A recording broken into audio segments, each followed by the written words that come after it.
Hallo zur Folge 108 von Reptil TV. Mein Intro-Tierchen heute ist eine Anaconda, in dem Fall eine gelbe Anaconda, Eunectes noteus. Ihr wisst vielleicht, es gibt ja zwei Anaconda-Arten. Die gelben hier, das sind die kleineren, die werden, sagen wir, als Männchen sind die im Prinzip ausgewachsen in der Größe oder in der Länge, wie ich es jetzt hier habe. Und als Weibchen werden die so runde 3 Meter. Ne? Also bei weitem nicht so gigantisch groß wie die grünen Anacondas, Eunectes murinus. Das sind ja diese gigantisch riesigen Schlangen mit 5, 6, 7 Metern und auch wahnsinns massiger Körper. Also zumindest die schwersten Schlangen der Welt, die grünen. Und, aber wie gesagt, das hier ist eine gelbe, die kleinere Art von Anaconda. Meistens sind sie relativ garstig sogar. Die sind jetzt im Moment erstaunlich brav. Fand ich eine gute Gelegenheit, die auf die Hand zu nehmen und euch zu zeigen. Schönes Tierchen und deswegen wollte ich heute mit der Anaconda beginnen. Heute geht es jedoch nicht um die Anacondas. Ihr seht, was ich hier in der Hand habe. Die Insider unter den Reptil TV-Leuten wissen, Kochtopf heißt immer Genetikthema. Genau darum geht es heute. Die Anacondas sind zu groß, um Genetik zu erklären. Die passen in den Kochtopf rein, deswegen machen wir es wieder mit Königspütern. Was wir heute erklären wollen, ist der Begriff Allel, beziehungsweise ihr habt sicher schon gehört, Nicht-Allele und Allele-Mutationen. Das ist vielen noch unklar, das ist auch ein bisschen schwierig, aber es ist echt spannend, es ist interessant und darauf wollen wir heute eingehen. Wie gesagt, das Thema ist Allel bzw. Nicht-Allel. Ich habe jetzt hier zwei Farbmutationen vom Königspütern. Das hier ist ein Butter, das hier ist ein Pastell, Weibchen, Männchen. Wir machen das Butter-Weibchen mit dem Pastellmännchen in unseren symbolischen Topf. Jetzt bin ich mir nicht sicher, wird der Topf kleiner oder die Tiere größer. Aber geht. Machen wir da rein. Wer es noch nicht kennt, das ist unsere Symbolik für die Verpaarung. Wir mischen das zusammen, wir mischen den Butter mit dem Pastell. Die sind am Paaren, die legen Eier und jetzt warten wir 4 Monate und gucken, was dabei rauskommt. Die Zeit vergeht. Hier unser Zuchtergebnis, können wir reinschauen, beziehungsweise ich hole raus, was rauskam. Zum einen kommt wieder ein kleines Pastellbaby raus, zum anderen, der will weg, zum anderen kommt ein kleiner Lesser dabei raus. Dann kommt eine Mischung aus beidem raus, ein Lesser-Pastell, ne? Das ist ja das, was wir letztendlich auch mit dieser Verpaarung erreichen wollten. Ne? Also der hat von beiden Elternteilen was drin, der hat vom Pastell ein bisschen die Gelbtöne abbekommen und der hat natürlich auch viel von der Zeichnung und von der Farbe vom Lesser abbekommen. Der Lesser Pastell, der will mich ärgern hier. Und dann haben wir auch noch einen normalen rausbekommen. Ne? Das Ganze teilt sich jetzt auch so auf, also jetzt haben wir einfach 4 Tiere genommen, praktisch zu zeigen. 1/4 kommt normal, 1/4 kommt Pastell, 1/4 kommt Lesser und 1/4 kommt Lesser Pastell dabei raus. Ne? So ein Lesser Pastell vor einigen Jahren eine tolle Sensation, ein toller Zuchterfolg. Mittlerweile gibt es recht viel davon. Aber das ist so das Ergebnis, was wir rauskriegen. Jetzt zu unserem Thema heute. Wir haben gesagt, eine nicht-allele Verpaarung. Nicht-allel heißt, dass der Pastell und der Lesser, also die Elterntiere, ne, als Elterntiere hat man ja ein Pastell und ein Lesser, die haben ihre Farben weitergegeben an ein neues Tier, an diesen Pastell-Lesser. Ne, die haben das Gelb mit reingegeben, die haben das Braun mit reingegeben und es kommt ein Tier raus, das von beiden so die Farben nebeneinander her hat. Ne? Also das ist nicht völlig ineinander verschmolzen und was völlig Neues kam raus, sondern es kam eine Morph heraus, die von beiden die Farben ein bisschen abbekommen hat, ne? Vom Pastell und vom Lesser, beides in dem Tier und mehr oder weniger beides auch noch sichtbar in dem Tier. Ne? Also ich kann in dem Tier schon noch, wenn ich mir das genau angucke, kann ich den Pastell ein bisschen drin sehen und ich kann den Butter drin sehen. Also beides ist hier in diesem Tier drin. Und jetzt kommen wir dann mit diesem Ergebnis, mit diesem Lesser Pastell, machen wir jetzt unseren nächsten Schritt. Um die Genetik noch besser zu verstehen, nehmen wir diesen Lesser Pastell. Lesser und besser, das passt ja so schön. Dann nehmen wir diesen Lesser Pastell. Und also das ist jetzt der Lesser Pastell, den wir gerade in klein gesehen haben. Der ist jetzt gewachsen. Wir haben hier riesige Zeit aufgewendet. 2 Jahre später verpaaren wir den mit einem Klassik Tier. Ne? Das ist hier ein ganz normaler Klassik Königspython. Ja? Also Lesser Pastell mit Klassik ins Töpfchen. Topf ist eng, Deckel drauf. An der Stelle angemerkt, den armen Schlangen passiert nichts, auch im engen Topf. Jeder, der Schlangen hat, weiß, die mögen es eng. Also verzeiht mir, dass der Topf eng ist, umso huschiger, umso besser paaren sie. Also Klassik mit Lesser Pastell in den Topf und abwarten, was passiert. Die Zeit ist wieder vergangen. In meinem Töpfchen sind schöne Babys geschlüpft. Und jetzt habe ich ein absolutes Déjà-vu. Ich hoffe, ihr habt es auch gleich. Es kommt heraus, jetzt mache ich es mal andersrum, ein Klassik, ein Pastell, ein Lesser und ein Lesser Pastell. Also im Prinzip das gleiche Ergebnis wie vorher, als ich den Lesser Pastell gezüchtet habe, bekomme ich raus, wenn ich einen adulten Lesser Pastell oder wenn ich ein Lesser Pastell mit Klassik verpaare, spaltet sich das wieder in genau das auf, was ich ursprünglich hatte. Ne? Einmal in die Kombo ausbeiden, der Lesser Pastell, so wie die Mutter in dem Fall. Einmal der Lesser, einmal der Pastell und einmal der Klassik. Ja?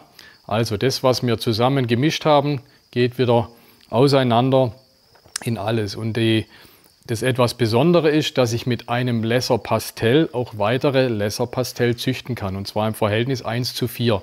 Also mein ganzes Ergebnis ist 25% immer. Ne? 25% Lesser Pastell, 25% Butter, 25% Pastell, 25% Klassik. Ja? Aber wie gesagt, das Besondere dran an dieser nicht-allelen Mutation ist, dass ich mit einem Elterntier, Kombo, Lesser Pastell, was auch immer, nicht allel wieder genau die gleiche Kombo wie das Elterntier züchten kann, ein Lesser Pastell. Dann habe ich jetzt hier noch immer meinen hübschen Butter, stehe ich völlig drauf auf diese Butter und habe mir von einem Bekannten ein Mojave dazu gekauft. Ne? Also Mojave ist mindestens so schön wie Butter, hat noch mehr so schwarz drin wie der Butter, ein bisschen kontrastreicher vielleicht. Und jetzt träume ich davon, Mojave mit Butter zu verpaaren, hier eine schöne Mischung draus zu machen. Und ich denke, da werde ich wahrscheinlich ja, so ein Tier zwischendrin kriegen. Also ein Butter mit mehr Schwarz oder mit höherem Kontrast oder sowas. Deswegen will ich jetzt Butter mit Mojave mischen. Die Jahre sind ins Land gezogen sozusagen. Meine 2 Babys sind groß und adult. Der Mojave ein schönes Männchen, geschlechtsreif. Der Butter ein Riesentrumm von Weibchen, ebenfalls geschlechtsreif. Also verpaare ich jetzt das Mojave-Weibchen mit diesem, das Butter-Weibchen mit dem Mojave-Männchen rein ins Töpfchen, Deckel drauf und wieder warten. Und auch diese Zucht war wieder erfolgreich. Ich gucke in mein Töpfchen und ei der Daus, was sehe ich da? Fangen wir natürlich erstmal wieder langweilig an. Ein hübscher Klassik. Dann haben wir das gleiche wie der Papa, ein Mojave. Dann haben wir das gleiche wie die Mama, ein Lesser. Und jetzt kommt die große Sensation. Wir wollten die 2 ja miteinander mischen oder wir haben sie gemischt. Und was kommt heraus? Keine Mischung, sondern ein schneeweißes Tierchen. Wie ist das jetzt? Wie ist das möglich? Das Tier ist schneeweiß. Also wir sind jetzt in der Allelen-Ecke. Die Tiere sind allel zueinander. Das heißt, diese Genmutation, die zu diesen Farben führt, sitzt auf dem gleichen Gen, betrifft das gleiche Allel. Ja? Und dann kommt nicht eine Mischung aus beiden raus, sondern was völlig Neues. Ne? Also die Farben haben sich so ineinander vermischt, dass was völlig anderes rauskommt. Bei einigen Tieren kommt dann was ganz Weißes raus, wie jetzt in dem Fall ein sogenannter Blue Eye Lucy. Es gibt Allele-Mutationen, wenn ihr jetzt mal an Gravel und Highway und den ganzen Komplex denkt, da kommt nichts ganz Weißes raus, oder beim Ivory kommt was fast Weißes raus, aber es kommt auch Highway raus. Zeige ich euch vielleicht nachher nochmal zum Veranschaulichen. Da können auch die verrücktesten Farben rauskommen. Was eben nicht dabei rauskommt, ist wie bei den nicht-allelen vorher, ein Tier, wo beide Farben noch vorhanden sind, sondern es gibt mehr oder weniger einen genetischen Knall und es entsteht sozusagen eine neue Farbe. Ich habe mir den hübschen weißen Blue Eye Lucy aufbehalten, habe jetzt wieder 2 Jahre gewartet und habe gemerkt, diese weißen Tiere, die Blue Eye Lucys, sind echt beliebt. Deswegen will ich jetzt weitere Blue Eye Lucys züchten. Ja? Wir haben vorher gesehen an dem, was hatten wir, Butter Pastell. Da habe ich ja den Butter Pastell mit einem normalen verpaart und habe wieder Butter Pastell rausgekriegt. Also verpaare ich jetzt hier diesen Blue Eye Lucy, also diesen Mojave Lesser, was es ja genau genommen ist. Da steckt der Lesser und der Mojave drin. Den verpaare ich jetzt mit Klassik und hätte gern weitere weiße Schlangen.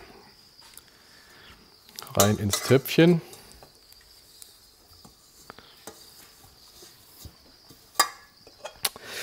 Deckel drauf, damit sie Sushi haben und warten. Auch diese Zucht ist geglückt. Es sind wieder ganz genau 4 Babys gekommen. Bei der Gelegenheit noch, das mit den 4 Babys ist natürlich Quatsch, dass es immer genau 4 sind. Das sind auch alles prozentuale Angaben. Ne? Oft sind es ja 25%, dann passt es natürlich ganz gut. Da können wir zeigen, einer von 4. Es können natürlich auch 8 Babys sein, dann wären es doppelt so viel. Es können 6 Babys sein, dann sind es in der Relation. Und natürlich muss man so sehen, das ist alles Zufall, ne? So wie Junge und Mädchen. Wenn ein Ehepaar 2 Kinder kriegt, ist die Wahrscheinlichkeit groß, ein Junge, ein Mädchen, oder beziehungsweise ist immer 50-50. Aber meistens klappt es doch nicht genau abwechselnd. Und so ist es bei der Zucht natürlich auch. Ne? Das müsst ihr natürlich sehen, dass mir nur die prozentuale Wahrscheinlichkeit zeigen. So, jetzt zu diesem Töpfchen hier. Es kommt die große Sensation. Ich wollte ja was Weißes züchten. Ich nehme, oder beziehungsweise ich hole mal gleich mal alles raus, was drin ist. Es ist leider nichts Weißes drin, wie ihr hier seht. Ne? Das können wir auch züchten, solange wir wollen. Das war jetzt auch nicht einfach Pech, dass nichts Weißes drin ist, sondern dieser Allele Mojave Butter oder Mojave Lesser, den wir jetzt gerade hatten als Muttertier, das teilt sich wieder auf. Diese Allele Mutation, die auf dem, wie sagt man dazu, aus dem gleichen Komplex kommt, ne, aus dem Blue Eye Lucy Komplex, die teilt sich wieder auf und verteilt das Ergebnis, so wie wir es jetzt hier sehen. Wir kriegen die Hälfte, Moment, ich gucke mal, ob ich das in meine Hände besser verteilt kriege. Wir haben hier 2-mal Mojave und wir haben hier in meiner linken Hand 2-mal Lesser Butter. Verzeiht mir, wenn ich es manchmal durcheinander sage, Lesser und Butter ist das Gleiche. Also 2-mal Lesser haben wir hier, 2-mal Mojave, 2-mal Lesser. So hat sich das mit der 50-50 Wahrscheinlichkeit aufgeteilt in diesem Gelege und es kommt definitiv kein Blue Eye Lucy raus, was wir vielleicht gerne gehabt hätten. Ich will euch das jetzt mal noch im Farbkasten veranschaulichen mit den Farben, was wir bei einer nicht-allelen Kombination und bei einer allelen Kombination, was wir da dabei rauskriegen. Also haben wir jetzt hier, also jetzt die Nicht-Allele, da haben wir hier unseren gelben Pastell, ja, der hier gelbes Schlänkchen, und dazu kommt unser dunkler Mojave. Die Schwarz hier ist der Mojave, die kommt hier auch mit rein. Ja, das kann sich zum Teil überlappen oder irgendwas, aber es sind einfach 2 verschiedene Farben, ja, so wie wir hier sehen. Gelb, Schwarz, wie gesagt, es kann sich mal, oder hier in dem Gelb kann auch ein wenig Schwarz drin sein, aber es sind letztendlich definitiv 2 Farben, wie man sieht. Und so tun diese zwei nicht-allelen Mutationen sich auch nicht miteinander in dem Sinne vermischen. Und dann haben wir die allele Mutation, also wir hatten gerade unseren was hatten wir, den Lesser, dann nehmen wir wieder das Gelb, hoppla, sollte man den Pinsel besser auswaschen, also den gelben Lesser, steckt noch ein drittes Gen mit drin, deswegen gleich ein wenig schwarz. Und den muss ich jetzt hier anmischen, der gelbe Lesser. Ich mische jetzt den Mojave Blau mit Lesser Gelb. Also da hätte ich farblich anders nehmen können, aber egal. Also der vermischt sich jetzt hier mit Mojave, Lesser und Mojave kommen zusammen. Es kommt wieder ein schönes Schlängchen raus und welch ein Wunder. Wir kriegen aus Gelb und Blau kriegen wir eine grüne Schlange. Also das soll es jetzt einfach so ein wenig veranschaulichen, dass die zwei Farben sich miteinander verbinden, diese zwei Mutationen sich verbinden, sie liegen auf dem gleichen Gel, sie sind allel zueinander und deswegen kommt eine neue Farbe heraus, die sich auch,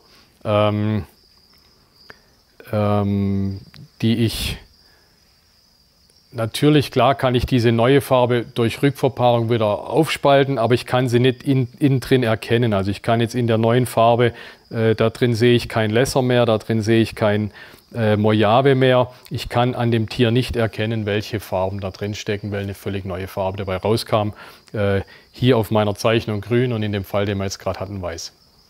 Also diese Mutationen, die allel zueinander sind oder die auf dem gleichen Gen liegen und auf dem gleichen Allel liegen, gibt es vor allem zwei große Komplexe, ne, sagt man dann da. Also alles, was auf einem oder was allel zueinander ist, spricht man dann auch von einem Komplex.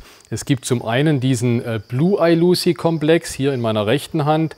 Blue-Eye-Lucy-Komplex ist das, was wir jetzt auch gerade gesehen haben bei unserem Kochtopf oder bei unserem Kochstudio. In diesen Blue-Eye-Lucy-Komplex fallen Mojave, Butter, Lesser, Phantom, Mystic, Russo, Bambu. Was habe ich noch vergessen? Wahrscheinlich vergesse ich noch ein, zwei. Es gibt da so ein paar neue Farben oder neue Ausdrücke, die wahrscheinlich so ein wenig ähnlich sind. Also gerade Mokka und Russo ist auch relativ ähnlich, wenn es nicht gar die gleiche Farbe ist. Die fallen alle in diesen Blue-Eye-Lucy-Komplex rein. Wenn man die miteinander verpaart, kriegt man mehr oder weniger weiß. Ich habe jetzt hier extra so einen Phantom Potion hier oben. Der ist natürlich auch nicht ganz weiß, aber er geht so Richtung weiß. Ne? Manche Tiere, wie jetzt hier dieser Mojave Butter, ist ganz weiß. Wenn ich Mojave mit Mojave verpaare, habe ich ein bisschen schwarz noch am Köpfchen und so weiter. Aber letztendlich geht alles Richtung weiß in diesem Blue-Eye-Lucy-Komplex. Ne? Und wie gesagt, also alles allel zueinander. Ich habe als Ergebnis sowas völlig Neues und wie wir jetzt gerade gesehen haben, wenn ich das dann wieder rückverpaare mit irgendwas anderem, dann spaltet sich die Babys wieder auf 50-50 in die zwei Zutaten, die drin stecken. Dann der zweite große Komplex ist der Yellow Belly Komplex im Prinzip. Da habe ich wenn ich Yellow Belly mit Yellow Belly verpaare, habe ich diesen Ivory, mache ich einen Gravel mit rein, bekomme ich einen Highway, mache ich einen Spectre mit rein, bekomme ich einen Superstripe, mache ich einen Spark mit rein, bekomme ich einen Puma. Der Bongo fällt wohl, glaube ich, auch in diesen Yellow Belly Komplex, weil mit dem Bongo kriege ich auch mehr oder weniger ähnliche Farben raus. Da muss man vielleicht mal noch ein wenig rückverpaaren, aber ich denke, der gehört auch in diesen Yellow Belly Komplex. Das ist eigentlich der zweite große zueinander allele Komplex, den wir bei den kodominanten Morphen haben. Als drittes vielleicht zu erwähnen wäre noch Fire. Die Fire als Superform Black Eye Lucy gibt ja auch zig verschiedene Fire-Linien. Das wäre vielleicht der dritte Komplex, den man hier ansprechen müsste, der zueinander allelisch. Wir hatten jetzt die ganze Zeit von den dominanten Farbmorphen gesprochen, dieses dominant oder kodominant. Bei den Rezessiven ist dieses Allel und Nicht-Allel auch ganz interessant und ganz wichtig. Es gibt Farbmorphen, rezessive Farbmorphen, die an sich gleich aussehen, die beziehungsweise auch ein bisschen einen ähnlichen Hintergrund haben. Hier die einmal Ultramehl, einmal Karamell, ne? Also das obere ist der Karamell, das untere ist der Ultramehl. Beides wohl, man spricht immer von Tyrosin-positiven Albinos, ne? T+-Albinos, sind aber definitiv nicht allel zueinander. Das heißt, wenn ich die miteinander verpaare, Karamell und Ultramehl, da kommt in Anführungsstrich gar nichts bei raus, beziehungsweise kommen wildfarbene Tiere dabei raus, muss ich irgendwie zurückverpaaren und so weiter, um irgendwann mal mit etwas Glück ein Candino zu kriegen. Nee, nicht Candino, Camarillo hieß er, genau. Aber definitiv kommt erstmal gar nichts dabei raus, weil es einfach nicht allel zueinander ist. Und hier in dem normalen, klassischen Albino, also amelanistisch, Tyrosin-negativ, ist es ähnlich. Ich habe hier oben das kleine Würstchen hier in meiner Hand, ist ein Lavender-Albino.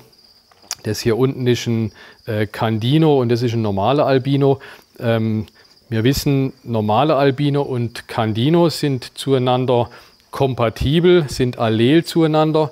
Und hier dieser kleine Lavender-Albino ist, obwohl er fast gleich aussieht, hat mit den normalen amelanistischen Albinos genetisch soweit nichts miteinander zu tun, als dass, wenn ich die verpaare, kommen ebenfalls bloß wildfarbene Tiere raus.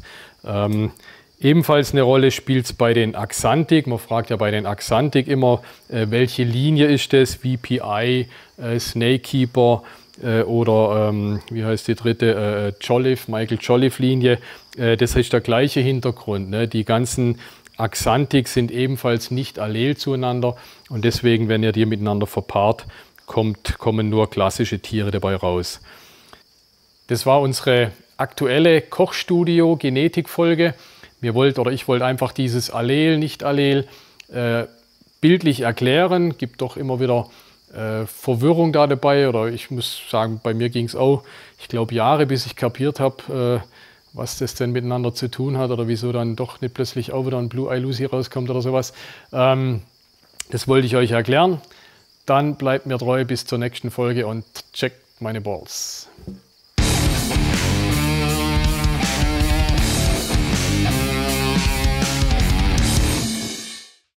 Heute ist wieder Genetik angesagt. Wir wollen uns heute... Schade, schaffen wir doch nicht. Aber machen wir nochmal, ne? Butter Pastell. Habe ich jetzt als Butter oder Lesser gesagt? Butter, Lesser. Okay, dann nehmen wir das für die Outtakes in dem Fall. Was habe ich gesagt? Lesser oder Butter? Lesser. Lesser. Lesser. Jetzt bieselt er. Die Sau. Unser erfolgreiches, nicht erfolgreiches Zuchtergebnis. Ey. Jetzt pass auf, ey.